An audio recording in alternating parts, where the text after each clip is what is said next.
In this video, I'm going to show you how to remove the center console, the gear lever boot, and the plastic trim around the gear lever without breaking any of the plastic clips or causing any damage. And I'll also show you how to remove the gear lever from the top of the gearbox. And by the way, I didn't cause this damage. The previous owner probably didn't know what he was doing. And thankfully, this is a simple process which you can do at home in a couple of minutes. You just need to follow things in a certain order, which of course I'm about to show you. So I'm going to start off by removing the shifting knob or the gear knob by simply unscrewing it from the gear lever.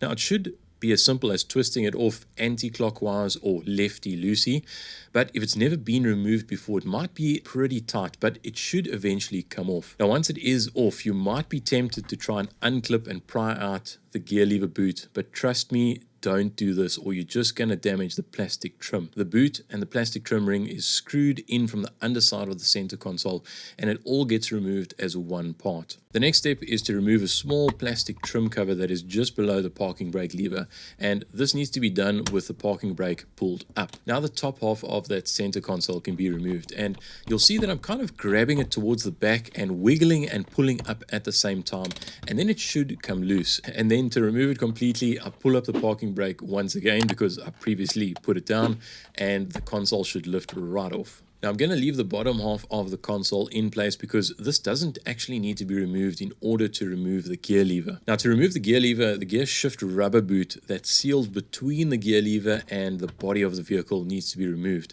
And it's held in place by 4 6mm bolts and 2 plastic clips. Now you probably have to pull back the carpet to find these little plastic clips along the front edge.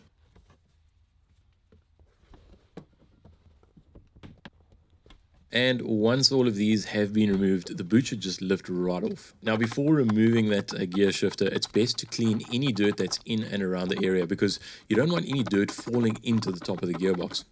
And there are 2 ways to remove the actual gear shifter stick. One of the ways is by pulling up the small rubber boot and then removing the circlip that holds the gear lever in place. But the second way, and it's the way that I chose, is to remove the top cover of the gearbox and completely remove it along with the gear lever. Now this is the top cover that I'm talking about, and you can see that it's held in place by 6 6mm bolts.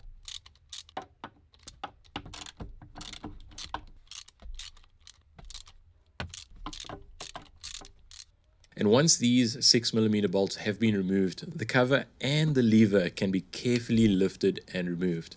Now, please note, I do say carefully because there's a gasket between the cover and the gearbox, and preferably you don't want to break this gasket as you pull the cover away because the gasket can be reused. Now, I chose the second method because I wanted to check the condition of the plastic cup at the bottom of the gear lever stick, because sometimes these can wear out or they can even crack, and this can make selecting gears a little bit tricky, or it can even make the gear lever feel a little bit sloppy. Now if you are going to be doing any further work like removing the gearbox, please remember to cover the hole with a rag so that you prevent any dirt from falling into the gearbox. So as you can see, it's a fairly simple process to remove the center console, the gear lever boot, and the gear lever from the top of the gearbox.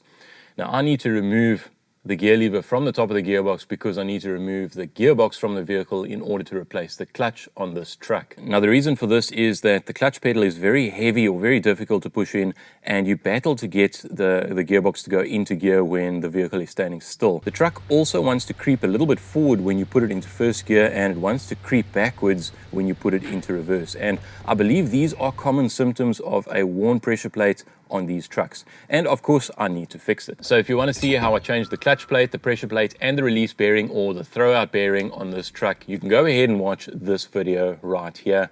I basically show you the entire process. And please leave us a comment in the comment section down below.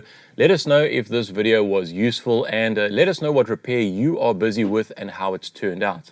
Also, I would really appreciate it if you hit the thumbs up button. Thanks very much for watching. We'll see you next time. Cheers.